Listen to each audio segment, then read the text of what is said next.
भोपाल में समाजवादी पार्टी के राष्ट्रीय प्रवक्ता यश भारती ने प्रेस वार्ता कर मध्य प्रदेश सरकार के उद्यानिकी विभाग में व्याप्त भ्रष्टाचार और तबादला उद्योग पर गंभीर सवाल उठाए हैं। सपा का आरोप है कि स्थानांतरण नीति 2026 की अंतिम तिथि बीतने के बाद भी इन विभाग में जानबूझकर फाइलें रोकी गई। लोकायुक्त जांच का सामना कर रहे अधिकारियों को मलाईदार पदों पर बनाए रखने और रिश्वतखोरी के सनसनीखेज मामले सामने आए हैं। विशेष तौर पर धार के प्रभारी अधिकारी की वायरल चैट, जिसमें लूप लाइन में तबादले के लिए 5 लाख रुपए देने की बात है और ओएसडी डॉक्टर पूजा सिंह की नियुक्ति नियमों के विपरीत बताई जा रही है। समाजवादी पार्टी ने इन सभी मामलों की उच्च स्तरीय न्यायिक जांच और दोषी अधिकारियों पर कठोर कार्रवाई की मांग की है। भारतीय जनता पार्टी की मध्य प्रदेश सरकार ने तबादला नीति बनाई हुई है और उस नीति में यह बात कही गई है कि हम पारदर्शिता रखेंगे, यानी सारी चीजें साफ सुथरी होंगी, किसी तरीके की कोई भ्रष्टाचार, किसी तरीके की कोई पक्षपात वाली बात नहीं आएगी। लेकिन लगातार हम ये देख रहे हैं कि इसको तबादला उद्योग बनाने का काम भारतीय जनता पार्टी की सरकार में हुआ है, लेन देन से और अपने अपने को बचाना, अपने अपने को सही जगह पहुंचाना।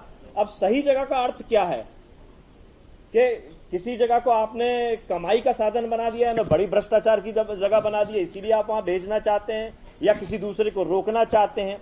हमारे संज्ञान में ये चीज आई है, उसको आपके बीच में लाना चाहते हैं। लोकतांत्रिक व्यवस्था के मामले में अगर हम बात करते हैं तो विधायिका, कार्यपालिका, न्यायपालिका और चौथे स्तंभ आप हैं। तो जो विधायिका है उसमें सारे सांसद, विधायक कानून बनाते हैं, सरकार कानून बनाती है, उसका पालन कार्यपालिका को करना है। लेकिन यहाँ देखने में यह आया कि कार्यपालिका और विधायिका में बड़ा अंतर है। सरकार की बात कार्यपालिका मानने को तैयार नहीं है, ऐसा दिख रहा है। तो फिर क्या जरूरत है मंत्रियों की, मुख्यमंत्री की?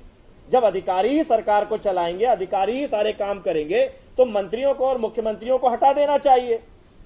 तो ये मामला भी ऐसा ही है कि यहां पूरी तरीके से मंत्री के द्वारा उद्यानिकी विभाग में मंत्री के द्वारा नोटशीट जारी की गई, उसमें लिस्ट सूची जारी की गई कि इन लोगों को हटाया जाए, एक जगह से दूसरी जगह भेजा जाए। लेकिन उनको किस आधार पर रोका गया? आखिर अधिकारी इस तरीके का काम क्यों कर रहे हैं और मंत्री अपने नीचे स्तर पे काम क्यों नहीं ले पा रहे हैं? क्या मुख्यमंत्री का आदेश है या क्या दिल्ली से सरकार चल रही है जो बार बार मुख्यमंत्री जी दिल्ली जाते हैं? क्या अधिकारियों को दिल्ली से छूट मिली हुई है जो मध्य प्रदेश की सरकार का काम नहीं करना चाहते वो? तो ये लोकतांत्रिक व्यवस्था को जो बिगाड़ा जा रहा है, इस पर बड़ा सवाल है। जिन लोगों के ऊपर ईओडब्ल्यू की, लोकायुक्त की शिकायतें हैं, जांच चल रही है, नोटिस भेजे गए हैं, उनका तबादला नहीं हो रहा है। जिन लोगों के ऊपर आयुक्त द्वारा ऐसा नोटिस दिया गया है, कारण बताओ नोटिस दिया गया है कि आखिर आप अपनी सीआर और दूसरे की सीआर कैसे सुधार रहे हैं।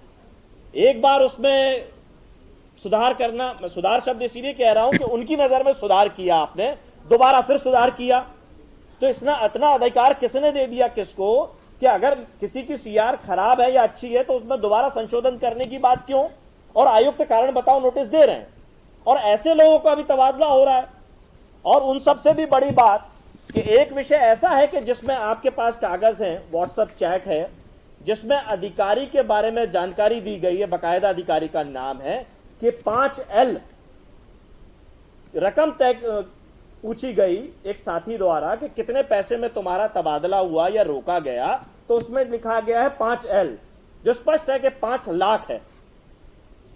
तो जब व्हाट्सएप चैट किसी कर्मचारी की, शासकीय कर्मचारी की सामने आ गई है, कारण बताओ नोटिस जारी किए गए हैं, तो अब सवाल उठता है कि सरकार क्या कर रही है।